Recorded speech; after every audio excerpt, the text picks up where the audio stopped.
For day 3 of Zero Month, we were supposed to talk about our favorite character and why. There's no way I'm going to just talk about one character. I'm going to talk about two characters.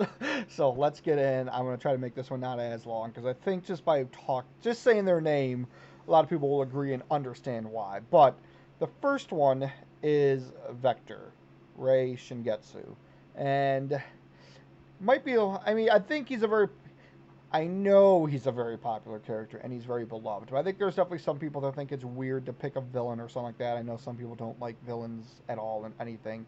But Vector is the character that elicited the most emotional reaction for me while watching.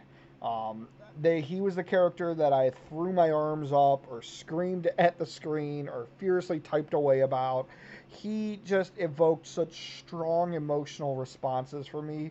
And it's much easier for my memory to remember like emotional responses than facts of whatever happened in the show or stuff like that. So obviously he has to be on the list. I think he's a great villain, one of the greatest villains in all of Yu-Gi-Oh. So he's just very well developed.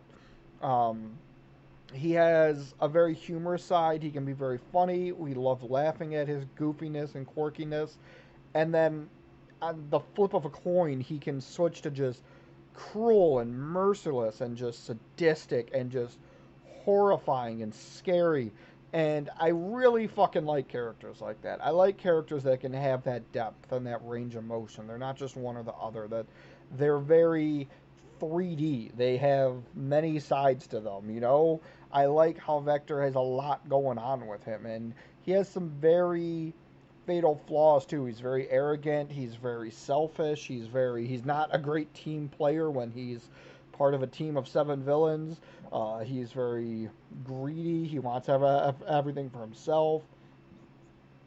He's very determined. He like wham through that fucking pool of acid or whatever to fucking contact Don Thousand's powers and shit because he was fucking angry and wanted revenge and shit. He's not someone that gives up easily. Like he will strive for his goals no matter how hard they are, and he's just very admirable in that kind of like way. Like he's very evil, but he's an evil that you kind of feel for. You kind of like see where he's coming from, and you understand like why he's as crazy and sadistic as he is. So he's very enjoyable.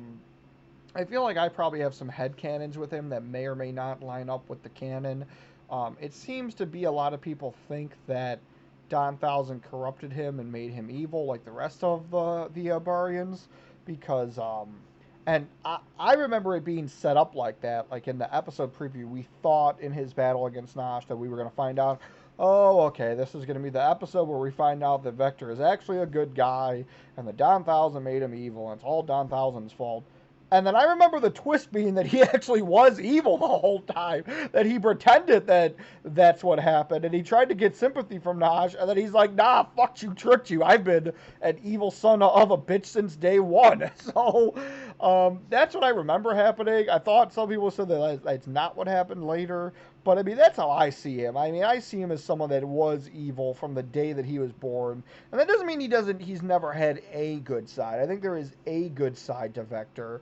But I mean, I think he's had villainy in his blood since the day he was born. Not because like his parents are evil or anything like that.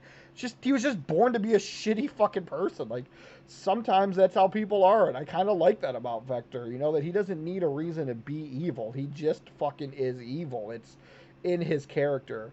And by the end of the series, he's a bit redeemed. He's still a shithead, but he's like not totally evil, and I like that. I never want to see Vector as a good guy. Vector is not good. He's not a hero. He's an anti-hero at best, but that's only because his villainous side is, chilled out at the moment. So I've talked a lot about Vector. Let me talk about the other character that means a lot to me, and that is the main character, Tsukumo Yuma.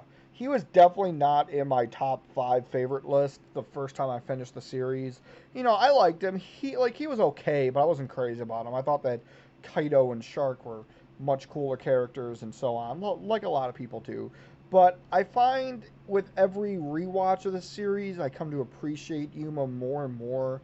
And I always thought that I relate a lot to Yuma because I can be very loud and hyper. People call me annoying a lot of the time, so I can relate to people calling Yuma annoying and stuff because I feel like I've been there a lot myself. You know, I get knocked down a lot and depressing shit happens, and I feel just so much drive to get back up and keep fighting, and I love that about Yuma, that very shonen trait that we see in, you know, most shonen protagonists, but Yuma just does it very well, you know, and Yuma has been knocked down and depressed really fucking hard a lot in the series, and to just watch him struggle to get back up and keep fighting is so admirable, and I relate to that so much. And the last part of Yuma that I really relate to a lot is that just this compassion that he has to fucking care for people. Even if they're his enemies, he cares for them and he connects with the people that he duels with. There's a very famous line with at the end of the Tron duel. There's a he says something where everyone he duels is his Nakama, which there was a long Tumblr post I reblogged a long time ago that talked about how like Nakama's different than friend and what Yuma really means by that quote. But like I love that quote that basically in Yu-Gi-Oh a card game duel is equivalent to like an actual fist fight or sword fight in a more combat or orientated like anime. Like so like anyone he fights with, even if it's by cards and not like guns or swords or fucking fists. You know, he's fighting with that person, but he never hates them.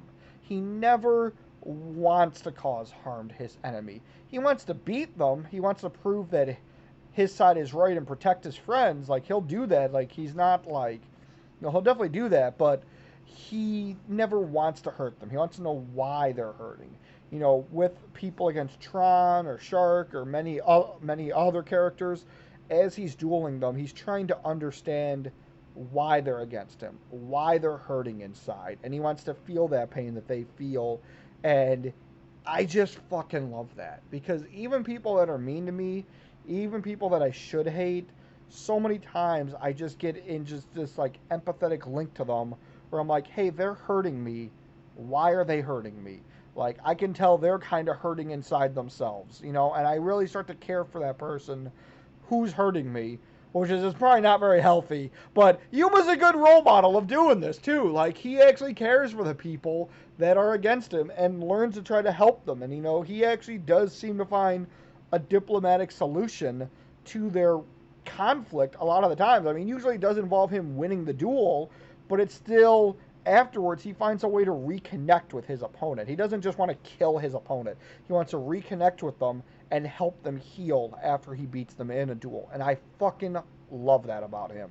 It is such an amazing trait that does not get enough credit, does not get enough love, does not get enough respect. It's so amazing to be able to do that. And obviously, best of all, the end of the Yuma vs. Nash duel encompasses this perfectly. The end of the Yuma vs. Nash duel, to me, is just the focal point of all of what Zexal stands for. It is the fulcrum that the entire series balances on, is that Yuma did not want to hurt his friend Shark. He could not bring himself to win the duel because he cared too much about his friend to win. The stake of the entire world was on his shoulders. You know, fucking countless people were going to die if Yuma didn't win. And he still couldn't go through with the attack because he didn't want to hurt his friend. And because he didn't, he won the duel. If he would have went through with violence, he would have lost the duel. And I think that is just such a strong message that at the end of the day, the final battle of Zexal, I'm not going to count Yuma vs. Astral because that's like the ceremonial battle. That's like the epilogue. To me, what is the final battle is Yuma vs. Nash. The final battle of Zexal was won by Yuma's kindness. And that speaks so much volume about the character. And I love and respect Yuma so much. I cosplay Yuma. I have so much fun with it. It's just, he's just such a great character. So, recap. I love Vector because of the crazy emotional shenanigans he pulls, kind of in the short-term bursts, like a sudden outburst of emotions. And I love Yuma because of the long-term kind of emotions that he inspires in me. The emotions that kind of seep through the entire series and is just kind of a slow burn. But I said this video would be short, and it's already super long, so I'm going to end it here. Tell me about your favorite characters. Tell me if you like Vector and Yuma as well.